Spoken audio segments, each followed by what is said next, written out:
Hey, what's going on, everybody? Welcome to BodyBags. It's week 221, and I'm your Sunday host, Bourgie86 here again. Yes, guys, it's that time for the Sunday review. The film I got for you guys today is a film from 1981, which is probably most nobly known as one of the best years of horror for a lot of people, including myself. I enjoy that year. A lot of great films came out that year. And this one was interesting. It's one that I wanted to revisit because it was part of this double feature pack, which you might recognize another film on this double feature that from this channel in the past. And that, of course, is The Jaws of Satan. Right there. And it's paired with Empire of the Ants, of course, from Scream Factory. I reviewed Empire of the Ants before, previous on the channel. Pretty much the gist of the thing about Jaws of Satan is, I believe it was released as King Cobra originally in some parts of the country. I know that, or it was just a different title for the movie, but it's also known as The Jaws of Satan, aka King Cobra. And it's directed by Bob Claver, who didn't really do a lot of movie films. He did a lot of TV work. He directed a lot of TV episodes. This is only like a directorial film that I seen that he directed while I was looking him up for his filmography. So that's very interesting. Very interesting cast in this one. We got Fritz Weaver, of course, from Creepshow. We have Gretchen Corbett from Let's Scare Jessica to Death. Jane Kratz from Sinjanor, which I reviewed on my own channel, actually, that movie recently. And it also features a very young Christina Applegate in this film. Yes, Kelly Bundy herself. As a little child, pretty much. She's a very young kid in this movie. So pretty much the gist of this one, we're introduced to this character, Father Freya, who's played by Fritz Weaver, who we find out has, his family has this curse put on him where Satan has cursed them through this druid curse. And Satan actually comes to the town that the father is living in and residing in his pasture. And he comes in the form of a king cobra. But this king cobra is no ordinary king cobra, since it is the shape of the devil. He controls a lot of the other snakes. And it's very interesting. There's a lot of snake attacks that happen. And we have this doctor and this herbologist, which is a snake expert, come in and try to figure out what's going on. And pretty much what ends up happening is the priest gets involved also, and he wants to face Satan one-on-one. That is pretty much the gist of the movie. There's a lot of crazy backstory stuff that's going on too, like the town's shady characters, where they're trying to set up the opening of this dog track and stuff like that, which, it comes and goes in the film, but it's important because it stalls the characters and trying to figure out a way of coping with the situation and solving it quicker. So my thoughts on this film,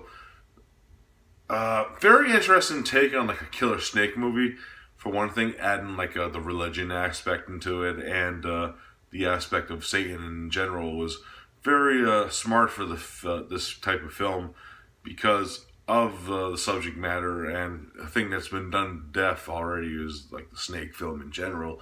So I do like that aspect of it, with the religious and the satanic overtones of this film. Now, the backstory of the town and trying to cover up to get this dog track going, it's been done to death, especially with movies like Jaws and numerous other creature features from this time period have done this plot to death. So at this time point, when you watch a lot of these films, this kind of a subplot gets kind of overdone and overused a lot, but it's very formulaic in that sense, where you get that gist of there's some shady characters and some asshole-ish characters, and they have their own goals, and they think that what they're doing is right pretty much for the town, but unsettling in the way that they're actually making the town worse in general because of their ideas and the ideas that they plot through it. So what I gotta say about that is, yeah, it's kind of like slow in that aspects with that subplot, but I do like the characters for the most part. I like the herbologist, I like the doctor character, and even though they do kind of have like a romantic relationship happening within the film, it's not overplayed and overdone in the film also, which I do like, because you know, like some of these like films, like they get like a little more melodramatic in that sense. And it's kind of weird because sometimes this kind of feels like a TV movie because of the aspects of, maybe because the director was a TV director. There's not a lot of like great kills in this film. The gist of it is like cutaways and stuff like that, which I'm fine with like these type of like small budget like PG movies. But I really like Fritz Weaver as the priest. That's probably my most interesting part of this film.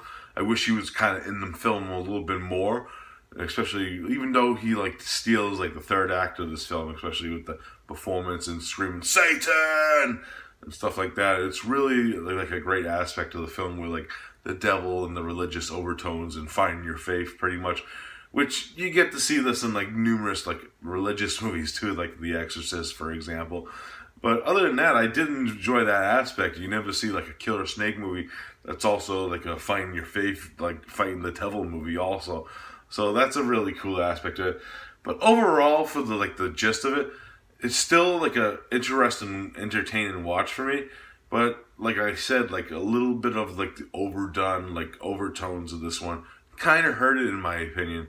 And like I said, maybe like some actual like on-screen kills could have benefited it also. I know it's like in the 80s and like the visuals of like these creature features, and especially the killer snake movies, weren't like that crazy mind blowing, and they didn't get that way until like the CGI days, really, or like the late 2000s with like that aspect of killer snake movies. But yeah, fucking super fun film. If I had to rate, I'm gonna give it a solid 6.5 out of 10. I really enjoy King Cobra. It's actually a great pairing with Empire of the Air. It's, even though they're not really related, besides they're like creature features, that type of deal, they're really fun films. So yeah, Jaws of Satan, 6.5 out of 10.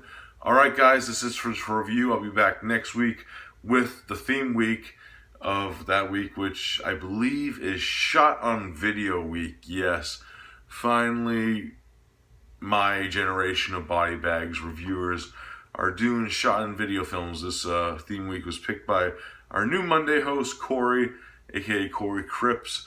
If you haven't watched his reviews, I say check them out. They're very interesting, and he chooses some interesting type films, which I do like, the aspect of reviewers, because they usually do like some of like you know, like you get to know like a reviewer, but he does like a mixture of like different things, which I do like about him as a reviewer.